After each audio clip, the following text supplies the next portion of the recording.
Hello and welcome to Versus Live. I'm Ross Merriam. I am Corey Baumeister. And we have Rob in the booth. Say hi, Rob. Hi, Rob.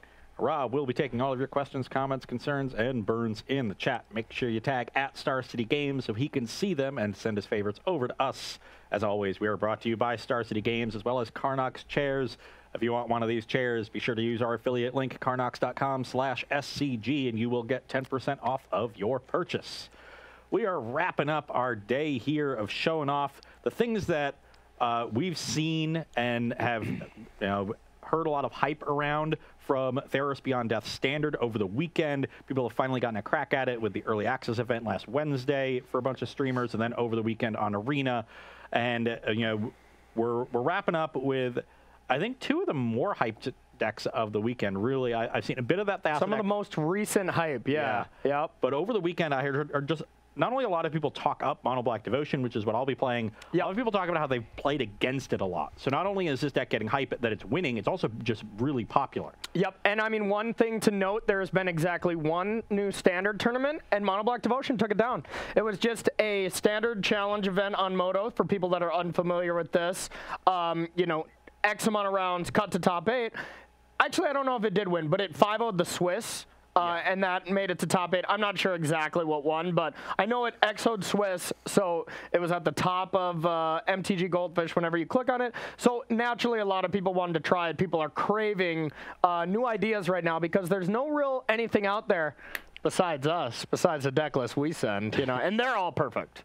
But other people's takes on these decks may be just as good as ours. So this is similar. We played a Mono Black Devotion list during preview season here. I think the big card that we missed on was Nightmare Shepherd. We've seen it in the Sacrifice deck in match 2. In this deck, we have Woe Strider, we have Ayara, but it just goes so well with Grey Merchant. Sometimes that curve of just going Ayara into Nightmare Shepherd into Grey Merchant, you drain them for 7 with that first trigger. You sacrifice. You drain them for another 1 with the Ayara trigger. That's 8. Then you sacrifice it to the Ayara. You draw a card. And then the Grey Merchant comes back, and you get another 8. The thing that I love and am skeptical about the cards, so I want to go on a little rant about this Shepherd. One, without the oven, you're really able to manipulate it with like Teferi Bounce, desparking it, whatever, because it is 4 mana to come in. So there's a lot of removal spells that trade up, as we like to say, that we invest less mana on our side to deal with your threat. But if you have something like Ayara, Gutter Bones in play already, and you play Shepherd, get that free sack and still get another card. That's where the value is, and that's where I really like it. Otherwise, it seems like somewhat of a win more to me. Like when you're Grey Merchanting for that much and you get that extra turn where you get to do it, it's like you're probably going to win anyways. But there are certain matchups where you're not interacting a ton, green ramp decks in particular, that you kind of need that win more effect, and that's where it's going to shine. We'll see about this matchup. And, in matchups where you're interacting a lot, Ayara generates card advantage. Yarok's Fenlurker, I get that one right? The 2-drop that just makes a discard card, card. That generates a little bit of card advantage. Nightmare Shepherd can, if you have a sacrifice outlet, the turn it enters the battlefield, can do something. Woe Strider has escape, can generate card advantage. So you have this ability to grind. You have good black removal, good black discard spells out of the sideboard. So you can play a little bit of that game as well, but then you have this capability of going over the top against green decks, like you said. And you said something very important here too. This is a pretty popular curve. Going Fenlurker on 2, Ayara into Shepherd, sack Yarok, bring it back, discard a card. That's insane. A free draw discard on turn 4 for no real particular investment. That's a very powerful thing. Get a couple drains in there as well if you're playing against an aggressive deck and you've got a couple good creatures. And something to note is if you sack the Shepherd in response, that trigger's still resolved. The trigger stacks immediately off Shepherd and will put in a clue regardless if the Shepherd's there or not. Exactly. All right. You have Azorius Control. Yes. This is from Brian Gottlieb. Brian Gottlieb's played it. I actually played this for dropping bombs. So tomorrow, if you want a little bit more in-depth on all the cards, as well as there was about 4 or 5 cards that I really wanted to change. I talked about it in depth tomorrow on the thing in the deck tech after the 3rd round. But I really like this deck. It's just abusing the power of Okay, so I'll start with one card that really surprised me with Berthamelitis. I did not expect Wall of Omens, a juiced up Wall of Omens, to be really good, but that card facilitates you to get into this late game and really forces your opponent to overextend. It does a lot of work behind the scenes that you don't really see on surface value. Great role player. We're seeing it in a lot of different shells, Doom Foretold decks, these kinds of decks, even in mid-range decks, is really good against aggressive strategies. Exactly. That and Elspeth Conquers Death really impressed me out of this deck, you know, really made me think about these cards moving forward, as well as you still just have Dream Trawler, my bay that I've been playing basically nonstop since I cast it the first time and been like, oh, the game's over. And the the line on Dream Trawler that you've repeated almost ad infinitum is that if you get to the point where you're casting it at a parity or slightly behind, it is awesome. Yeah. And Berthamelitis is great at ensuring that you do that. Exactly. And certain cards that you may or may not be playing, Priest of the Forgotten Gods, I believe I'd rather sack my 0-4 wall than my Dream Trawler. So another really huge role player when you don't have a card like Hero. Yep. Yeah. No, Edicts are going to be the premier way to try to remove the Dream Trawler, and so that 0-4 really good against that. Just a clean, already baked in answer. Nice. So I also just want to give a shout out to Brian Gottlieb because he also owns the same pair of shoes I'm wearing right now. Really? Nice. Brian Gottlieb's shoe game is quite on point as well. Yes. Yeah. And if you didn't see Rob's shoes, he tweeted them out before the show. Oh yeah, it's a sweet salmon Nike. He's Twitter handle is @DurRob now, just so people know.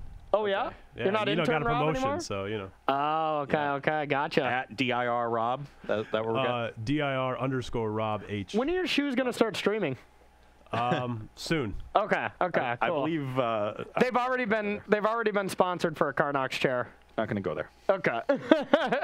All right, let's do it. So I like my hand a lot. Like, I just love these cards. It just makes me so happy. I don't like my hand as much, but I still think the low end of keepable. Starting with Gutter Bones. All right. I don't think there's ever been a Savannah Lions that has a wider delta between the amount of play to scene and the amount of times I have been happy to draw it when it's in my deck. Yeah.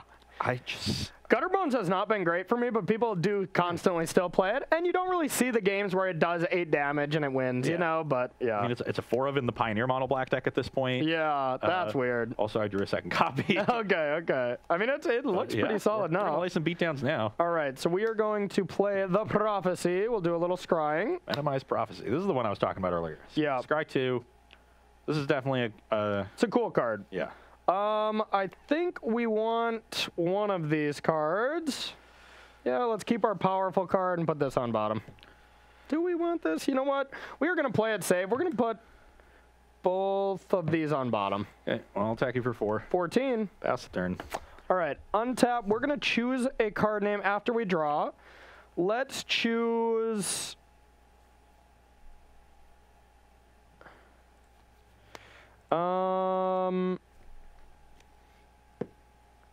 This turn, huh? Interesting.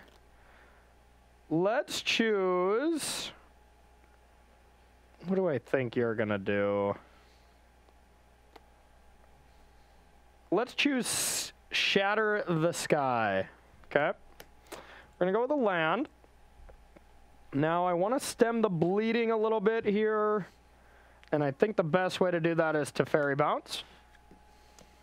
Pass to you. Attack the Teferi. Teferi's down. And you get to draw 2 cards if you cast Shatter the Sky next turn. I hope I draw it. So how am I supposed to play around that? And that's the joke. You can't. You really can't. I have had people like drill bit me in response, and it just feels bad, you know? So do I just do nothing, and you still have the Shatter, but I like deny you 2 cards, but I just put myself so far behind it doesn't matter? I think I just can't play the late game against you, so I don't want to try to get into that. And if that's the case, I want to be able to leave myself with something, so I guess I'll play this. Okay. Pass a turn. All right, we're going to draw. All right, that ticks up, and you know it. We love it. Let's shatter the skies. I will draw a card. And I'll draw 2. You will draw 2. These now you got a choice. And I'm going to exile this. Okay. I'm not going to ever have time to be returning it. All right, and I'll pass to you. 7 cards. And then you get to look at the top card of each player's library. Basically irrelevant. The 4th mode is pretty bad, but honestly... But Mishra's Bobble's so good in Modern. Yeah. It's kind of the same. 13. Then I will play a Dread Presence. Okay. I will play a Swamp. Let's draw a card and lose a life. I'm okay. 19. Sure.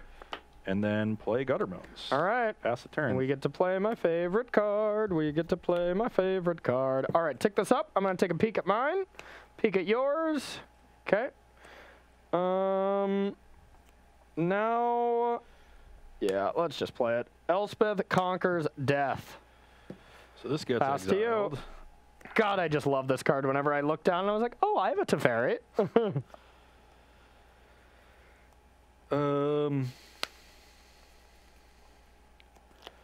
So let's attack for 3. All right, 10. Exceed to 10. And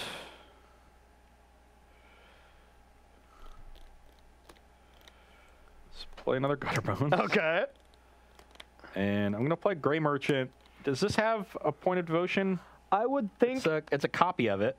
I think... But it's a token? It becomes a token, right? Like, I don't remember what the Shepherd actually says. Does it copy the mana cost? Or it should copy the mana cost, right? I'm not 100% sure. I would think. No, you create a token copy, and I don't believe that... But mana cost is a copyable attribute. No, I guess it is a copy of the thing. Is that what? That's what they're saying? Yeah, everybody's saying it. Yeah. Yeah. Mana cost is a copyable attribute. So I take 6? There's a similar interaction between Phantasmal Image with like Birthing Pod. When you image a 3-drop and you sack it, it has CMC 3. Yeah. So I take 6, huh? Done a 4? You take 5, right? Or 5, yep. Yeah, so it brings you to 5, and I go to 24. All right, now I'm just in that Gray Merchant range where I'm just dead to another one more than likely, so that's unfortunate. I don't think there's any way I can truly play to not die to it, so I think I just have to play like you don't have it. And with that being the case, my best play is going to be Archon and Bertha Melitis. You got it? I'm just dead if you do. I do not have another one. Okay. So I'll get a 2/2. But if you're tapped, I have a Murderous Rider for the Archon, which kills you. Because then this doesn't have lifelink anymore. Yeah. And you block and take exactly 5.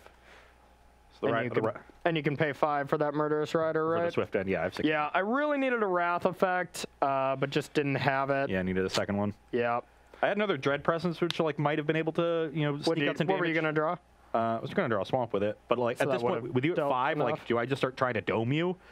Yeah, it's close, because I could have Banishing Light and gain a life to get to 6, but then the Dread Presence would have came back, and then I'm only getting to Fairy, so I really needed this to stick, but all right. I think I would probably just domed you and played the Murderous Rider if you had Wrathed me. Yeah. And I guess not. Well, I would have domed you and then returned a Gutter Bones. Yeah, that seems doming you, being able to return a Gutter Bones is like drawing a card. Yeah. Right. Yeah, that's pretty good. And getting you to 3. Yeah, I felt like I was quite in control, but there was that real turn where you needed to kill, and then even if you killed Archon and I lived, I had another Archon with a Blessing Light, plus Teferi was coming back, plus I was getting an 0-4 wall. So if you didn't kill me that turn, I was gonna more than likely gain control. But yeah, it was snuck through. Exactly perfect, 20. Perfect turn to sneak through. We're gonna head to the sideboard, see if we have any help from either side, and we'll come back with our final match of Mono Black Devotion versus Azorius Enchantment Control. We'll see you there. All right, everybody, welcome to sideboarding here with Azorius Control against Mono Black Devotion. From my end, I'm going to be taking out So Tiny, a card that I just don't like in the deck. I tried it out a decent amount. I just don't think it belongs. As well as this is great against Nissa, but does not have a main deck application in my opinion as well.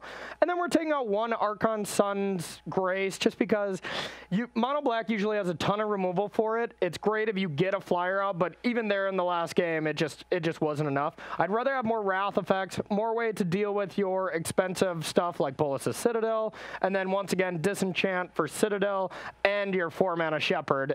Disenchant is actually quite a good answer to this deck. Yeah, definitely a good one. A card that we will probably see quite a bit of. Yeah, in, I know. Coming months. What are we coming back to? 1995 or something? Disenchant has been a good Magic card the entire time. For 5 years. Yeah, it's just a good card. It is good. The option. Yeah. On my side, the real question was just how many removal spells I wanted to have in my deck after sideboarding. We landed on a number of 5, so I'm going to have 3 Grasp and 2 Murderous Rider here. The other ones all come out. I'm also bringing out Timorant as just a low-impact cheap creature. It doesn't do a whole lot. Sure, I can like maybe stop the 3rd chapter of this from doing much, but like just a weak. You don't want to be overall. committing your mana to that, I don't think. Instead, we get some discard spells. We get another creature that can come back from the graveyard, generate some value, and then we get another Bolus of Citadel, which is a slam dunk. I'm not bringing in the Liliana just because I don't want too many expensive cards. Like I said it in game 1, I don't think I can play the super long game with you. I do have to close the game out. Bolus of Citadel. But think of the flavor of Elspeth conquering the death of Liliana. Bolus of Citadel can take over the game by itself. Liliana, I'm not really sure it can. At least in this matchup. Yeah. In a creature matchup, sure, Liliana can do that. But here, just making a zombie every turn, you know, you have ways to deal with the Liliana directly and then clean up the zombies. It's just not great. I think Liliana was one of the most hyped cards and one of the most disappointing planeswalkers of all times, in my opinion. I mean, obviously it was shadowed by Narset, Teferi, you know, some of these really powerful ones. But I have just... Liliana had its day where it was like a decent 2 of in like the Esper sideboards or something, but Liliana just really hasn't been good. I think it would be good in a lot of standard environments. It just got printed in one where it was bad because there were just so many cards that went over the top of it. Yeah. Nissa plus Krasis, Field of the Dead, you know, and there weren't really a lot of just those mid-range creature battles where it's really good in. Yeah. At like Esper Hero's height, it was okay. But even then, like against the card Hero itself, the -3 wasn't very good. Yeah, and D-Spark was always really popular, so 2 mana to trade up for your 6-drop was never good, and like, yeah, I've never been a big believer. Yeah, the context of it has been bad for Liliana. Yeah, I think Corey, Chad is really mad at you right now. Why? You didn't board in Hushbringers. I know, I thought about it, but I honestly don't think it's that good because they're going to have removal for it. I think if I can just control the game by a bunch of Wrath of Gods, I don't think Hushbringer is that necessary, you know? I did see it. I did think about it. I had it in the original case, but I just don't think it's that good. Maybe I'll regret it, and on the draw, I'll probably have to bring in more stuff, but I just don't think a Hushbringer is a good card. It's a case to me of a card that reads like it's very good in the matchup, and it's good specifically against the deck. Like you read it and you're like, oh, they have a lot of ETB abilities and stops those, but it's not good in your deck. Yeah. So like when you're sideboarding, you not only have to consider what's good against the opponent, but that card still has to mesh with everything else you're doing. And your deck is just going to be bringing in removal like Murderous Rider, Noxious Grass, no matter what. I'm a blue-white deck with a 4-drop that needs to be killed. So I'm just sideboarding into that plan. What I really want to be doing is transitioning into a control deck in this matchup and bring in Dovin's Veto and stuff like that. Tools that I don't necessarily have right now. Yeah, Devout Decrees would be great. Exactly. But, you know, Hushbringer I don't think is the thing to be doing. And, I mean, when I don't necessarily want this when I'm on the play, I don't think it's great. On the draw, I am going to bring it back in if I were to be in a tournament and transitioning here. But on the play, I just can win with removal, tempoing out with Teferi, and Elspeth Conquers Death, you know? Now, if that were a Torpor Orb, a card that I have a hard time removing from the battlefield, then it's a different story. Agreed. But I'm already leaning into it. But yes, I thought of that, chat, and good catch on that. But that's my reasoning, and I'm sticking to it. Jesus. All right, I'm going to keep. I'll keep 2. Okay, I will go Island Go. I've had a bunch of hands that are just like at the low end and probably should just get to play one of my favorite cards. Search for a Plains. Your turn. Okay. Let's exile a card from your hand. Okay. I'm probably going to exile a Plains.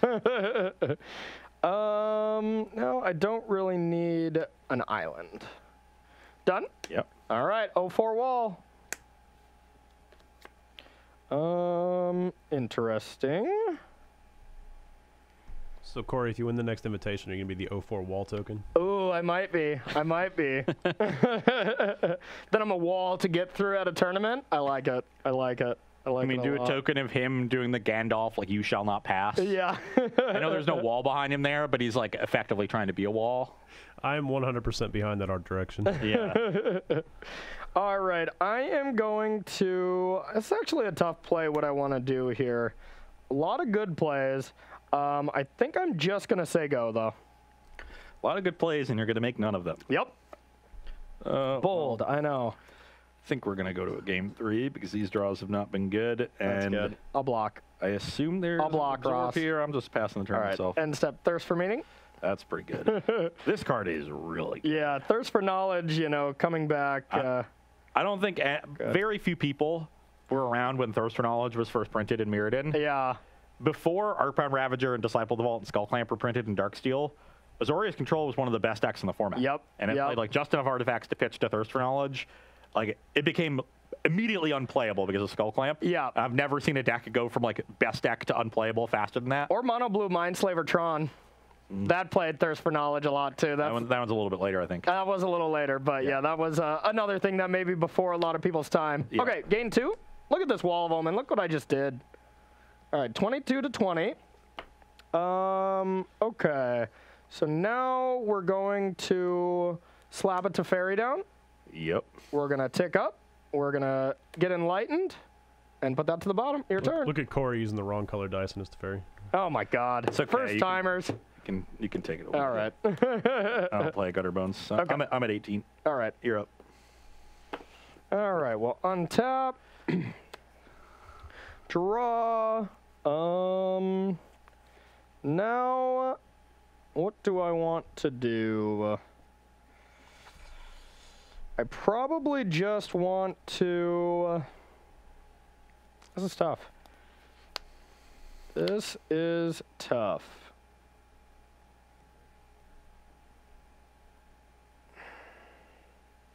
Could just force you to have another removal spell here. I kind of like that. We're just going to play an Archon and pass to you. Force you to have it.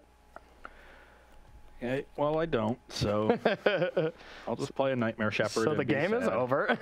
Done. Yep, you can go. All right. Well, untap. All right. Well, that was probably one of the best possible, if not the. Elspeth Conquers Death. No, that'd be too good. So we're going to cast a Teferi. We'll bounce that. Draw. And we'll get in there for 3. 15, 25. Your turn.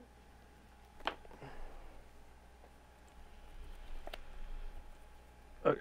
Send both to Teferi. I will cast Omen of the Sea. Sure. I will get a 2/2. Scry 2. I'll keep this one. Draw that. Go to blocks like that. Like that block.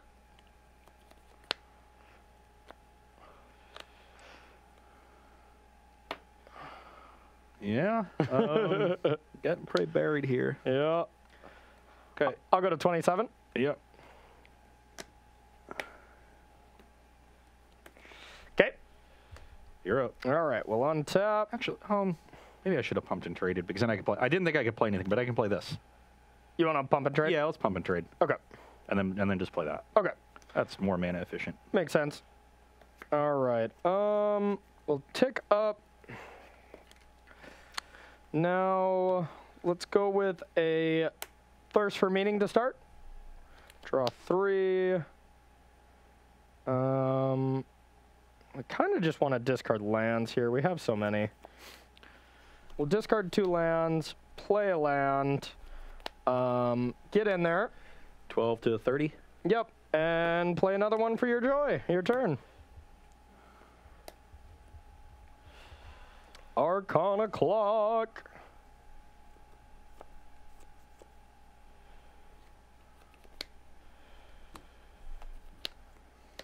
Yep. You're up. All right. Draw.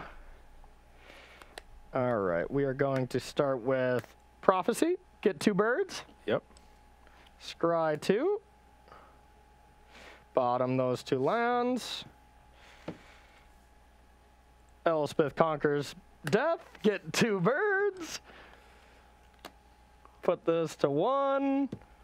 Attack for 6. 6 to 36. Your turn. Okay, so if I draw Bolas Citadel into quad Gray Merchant, do I win the game? Probably not. Well, it would be 6 from the Citadel, and then we'd go 8, 10, 12, 14, so that's 44. All right, you're right. You got an out. You got an out.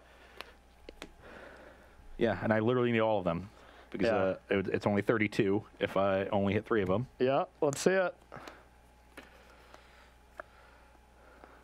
It's close. Yeah. It's close. It's a Gutter Bones, isn't it? It's a Yerox Fenlurker. Okay. I'll flex on you. Yeah. And a Nightmare Shepherd. Sure. And I am dead. All right.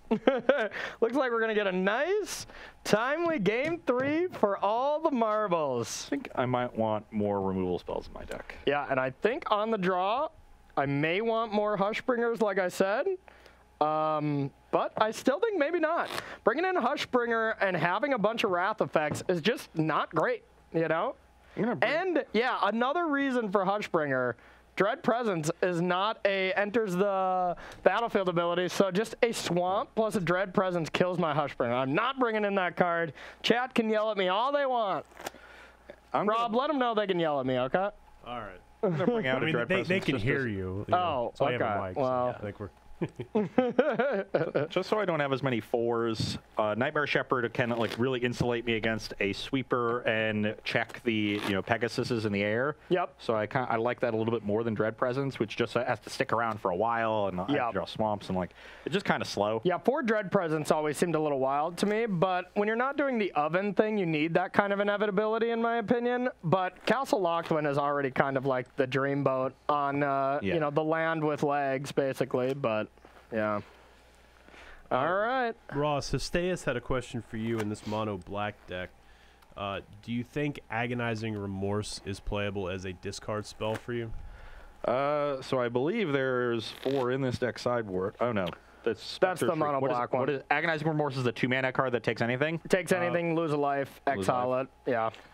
No, because they reveal their hand, you choose a non-land card from it or a card from their graveyard, exile that card, you lose one life. The fact that it takes Dream Trawler against the control deck might actually just make it better than Duress. Yeah, or you just play Drill Bit and sacrifice that sometimes it's more expensive, but I think the Agonizing Remorse is just going to be a staple in non-Esper Hero Thought Erasure type shells. Yeah.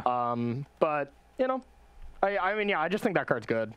It's just pretty good. I'm a fan. I'm a fan as well. Especially in a deck that regains so much life where the life loss doesn't really matter that much. Yeah. But all right, game 3 for all the marbles. You want to bring those beautiful marbles here for as a showcase like the World Series of Poker? Should we dump them all out on the map too, No, so we have to play on marbles? No, because you'll make me clean them up. Oh. No, we help every time. Oh, no, wait, I have a new guy here. Yeah, we do have a new guy. Yep, intern responsibility. Sorry, bud. We also won't do that to you. Right now. For now. Is that a broken marble? Oh, no, they're old. These marbles are broken. No, I think that's just the... No, that's broken. Because there's the other half. Well, the marbles just became worthless. Oh. These are antique marbles, okay? Treat them gently. All right, final game of Versus Live. Let's do this. Yeah, start it with a mulligan. Let's go. No, I think that this hand out is of there. reasonable, even though I know exactly what's going to happen. Oh. All right, I'm going to try. It's not great, but... All right, well, that was great. Go ahead. Okay, well, give me one of them. Okay. All right, well, luckily I am very flooded, so get rid of that. We'll birth, go get one, and pass to you. Okay, that's pretty good. Attack for 1. Okay. Brings you to 19. I'll take it. And I will play a Woe Strider and get a goat. Whoa. Bradley's coming to play. All right, so I'm at 19, right? Yep. All right, done? Yep. All right, we'll untap. We're going to get a Wall of Omen. And here is one of my favorite plays. To Fairy with it being protected by the wall or the Birth of Melitus. It's just so nice. Want to do a free scry? Yeah, I would like to scry. Okay. The goat's not going to be doing anything. Hey. You're at 19, right? I'm at 19, yep. We do not need that. So we'll Brad does things. Don't call him doing nothing there. All right, pass to you. He's the GOAT, man.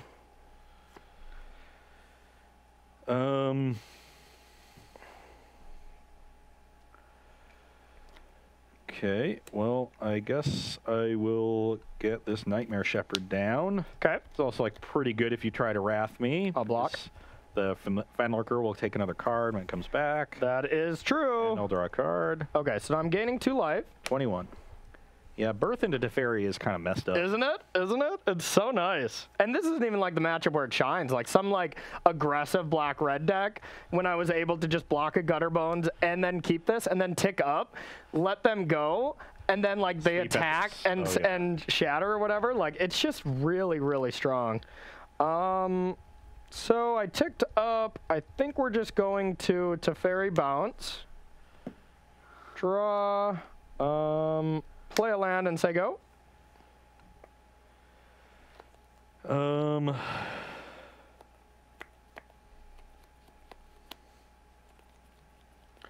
Cards in hand? I have 6.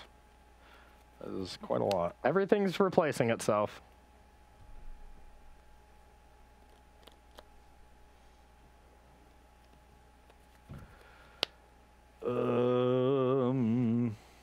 What are we afraid of on your next turn? Lots. Lots and lots and lots. Like a sweeper, but yeah, I think I just need to replay a shepherd because I'm already pretty far behind, so I need to like generate a little bit of value. I think you should be afraid of an Elspeth Conquer's Death.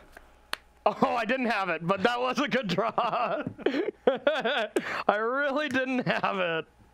But yeah, that's just insane. Go ahead. Whenever you look down and have that something to return, it just feels busted.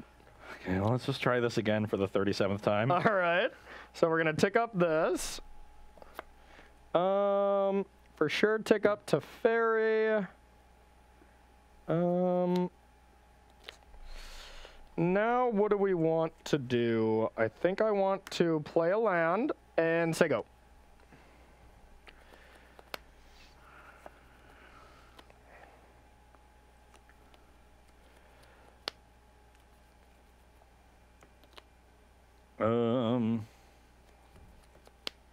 So I assume you're casting a sweeper here.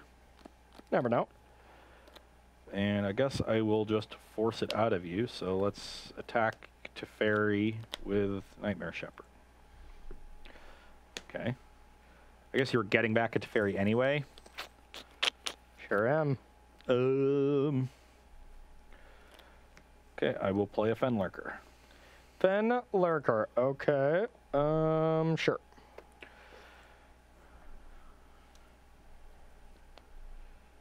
And I guess what is probably happening now is that you're going to return Teferi, bounce Nightmare Shepherd, and then cast your sweeper. Maybe. Maybe. So you have 4 cards right now? Yeah. A sweeper against a Shepherd with 2 Fenlurkers does feel pretty bad. Yes. You're getting a Teferi back, so it doesn't much matter. You could also... No, because the Elspeth... The Saga's going to go away, so you can't bounce that. Yep. So you have 4 cards. Yep.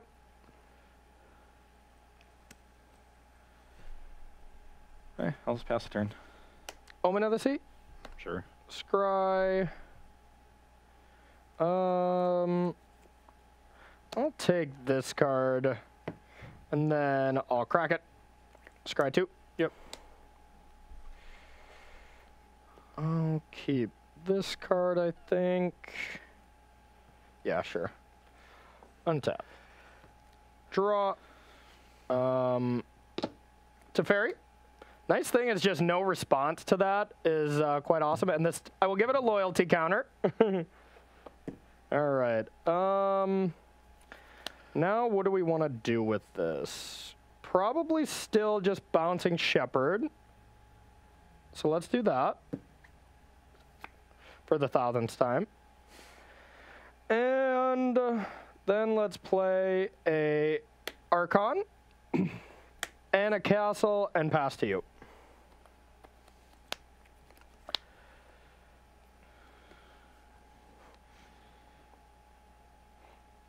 Okay, I will. Would you like to cast your 15th Nightmare Shepherd? Cast a Woe Strider. Whoa, Strider. Okay. Get it go. Okay. I will Noxious Grasp the Archon. Okay. I gain 1, go to 21. Yep. And I will send my Fenlurkers at your Teferi. Block. How nice has this wall been? It's been absolutely insane, am I right? End step, Thirst for Meaning. Yep. Draw 3. No enchantment to pitch here. So let's discard these 2 lands. Untap. We'll tick up.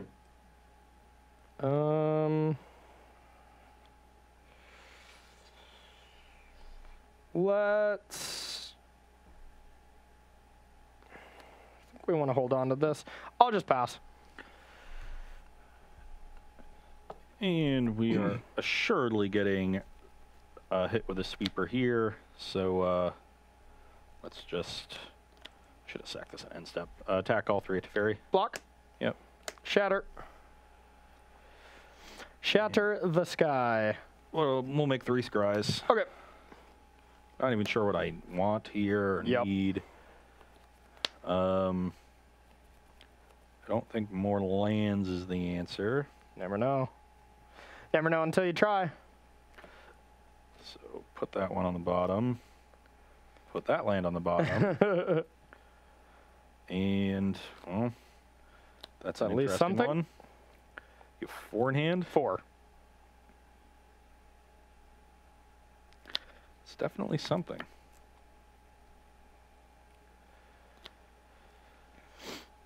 Definitely something.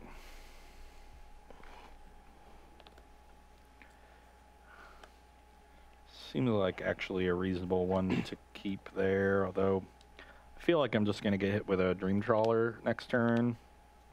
This deck doesn't play a ton. Doesn't play a ton of them, but yeah.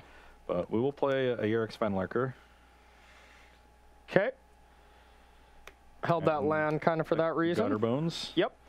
And another Gutter Bones. Okay. And I'll pass the turn. Thirst for Meaning. Okay. 1, 2, 3. Now we'll discard 2 cards again. Didn't hit that enchantment. Untap, draw, tick up, and we did hit the Dream Trawler now. Pass to you. Dream Trawler, I believe you can reach me too. My opponent having 0 life. F for me. Sorry, chat. I'll see myself out. Can't get the Dreamweaver thing out of my head. Okay, so now I'll play a Nightmare Shepherd. Yep. And now we'll finally deal with this Teferi. You can deal with the Teferi, but I do get a free block. We'll block Gutter Bones. Okay, and with this Gutter Bones dying, do I want to have it be a 1/1? I think I just want it in the graveyard so I can bring Woe Strider back. Okay. So you're going to gain 3. I'll go to 24. You're 24, and you can go. All right. Draw. Trigger. Now let's have the fun. All of the fun. Well, what do we want to start with? I suppose this is probably the best play.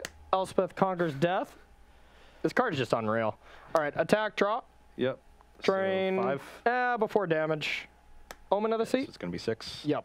So I'll be at 15, you'll be at 30. Yeah, I'm going to keep this one. I'm going to bottom this. Draw. Yeah, 6, so I go to 30. You go to 15, right? Yep. Okay, your turn. Okay, well, we hit the land to cast this Citadel, so maybe we can get something going now. Yep. I'll go to 11. Okay. I will go to 6, Oh, and God. I will drain you for 9. Okay. So I go back up to 15, you're at 21. Yep. That's Supposed to hit land. That's a land. And then I will attack you for 3. Okay, I'm at 18. That's pretty scary. And I'll pass the turn. All right, Hope you draw, trigger.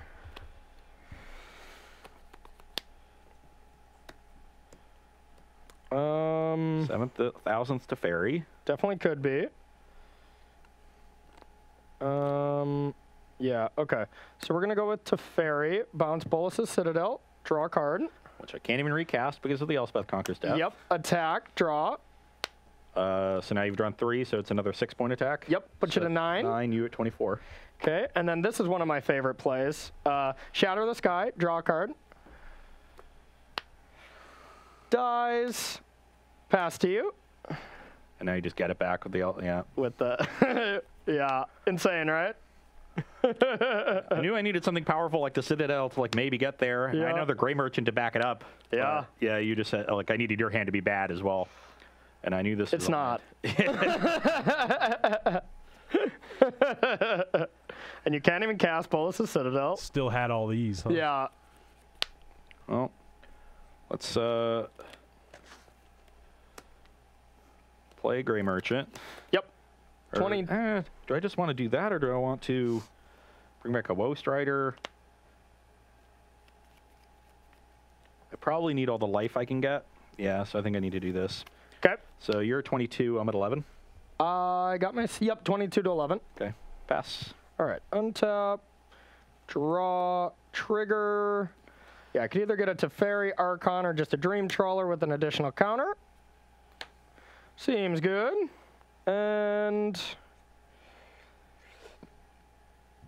I just want to make sure you don't do anything silly. We'll tick up. I guess I could have returned the Scudder Bones too. Let's imagine I did that. Yeah, do it. We're going to do that. Then we're going to go with Archon and Banishing Light. Get a 2/2.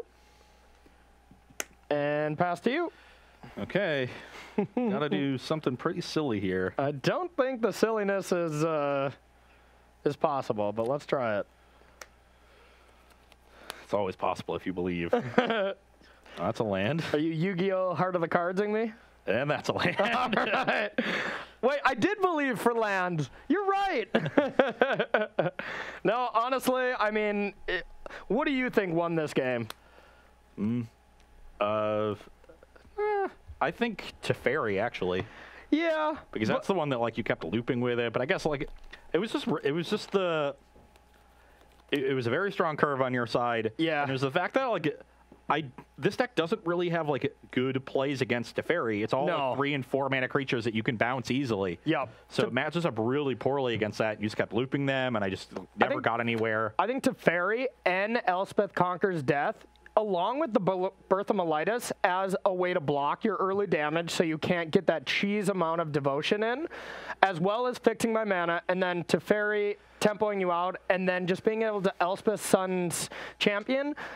Either an artifact, Bolas's Citadel, your huge flying creature, Grey Merchant to keep that off, Woe Strider to make sure it doesn't escape. Like, Elspeth Conqueror's Death just destroys your whole deck. Yeah. You know, anything that's good on your side costs 3 or more. Like, your spells actually match up quite well against mine, to the point where, like, you know, it's hard for me to tap out for them. What I want to be tapping out for early are discard spells to punch the hole for those threats. Yep. So if you're going to have any hope in this matchup, you need to load up on discard spells. I think the 2 mana one from the new set is quite good. Probably just better than the card that's in the sideboard now. Yeah. I noticed that from the list too. That person must have been really focused on beating the other black decks, which, you know, I'm sure he played plenty of them. Black Devotion is pretty high. So that's a good metagame call, but I don't think Mono Black Devotion is going to be that high where you want that for. Yeah, I would definitely bring in Agonizing Remorse. Yeah. This feels like a very easy deck to build, like, early on in a format. Yeah. But it's very exploitable. Yeah. I think the curve is too high. The deck is quite clunky. It's easy to disrupt what it's doing. So even though what it's doing is quite powerful, it just doesn't come together that often. Yeah. I'm with you. And I tend to like the Cat Oven not Murderous Rider, the 3/2 that draws a card. Midnight Reaper? Midnight Reaper. I like that kind of shell more in the mono black. Like, you still get that kind of powerful stuff, but I think you replace Dread Presence with Midnight Reaper, and you put in the Cat combo to just be a little more lean. Yeah, I tend to really lean more on that. And you still get, I want more Bolas Citadel. I want 2 in the main. You know, that card is how you win. One thing that you didn't get to do, just because, you know, I didn't allow it to with this much removal, but Woe Strider with Shepherd and Bolas's Citadel, you get to sack and scry so many things. Like, whenever you hit land, it's disgusting. So, So both decks, I think, are really fun. I'm a big fan of these white-based Force enchantments. I honestly just think Sagas are one of the most well-designed Magic cards, like, you know, in the last 5 years. I just love playing with them. They're always fun. It reminds me of the Eldish Reborn. The Elspeth Conquers Death, but kind of exactly opposite, which is kind of weird. But honestly, really fun games of Standard. I think it's great format, don't you? I agree. I think these control decks are good. Mono black deck needs a little bit of work from where it was, just because this was sort of the first deck to emerge. So now a lot of the decks that are emerging later are emerged reacting to this. So you need to re-react and be like, okay, well, now what do I really care about? My sideboard certainly wasn't prepared for the matchup, but you know, the green ramp deck looked cool. Now you can go Simic with that if you want more card advantage. We saw, you know, Esper Hero. We saw a more aggressive take on Rakdos Sacrifice. So a lot of good things. I've seen some mono red decks out there. And we're just scratching the surface. We're not 100% sure what we're doing for Thursday, but we're maybe leaning on bringing you some more Standard post-Theros Beyond Death, because I got some more ideas in the tank. I want to try my shot at Aristocats. You know, maybe I don't get canceled for from Cedric for calling it Aristocats. He loves the Aristocrats, right?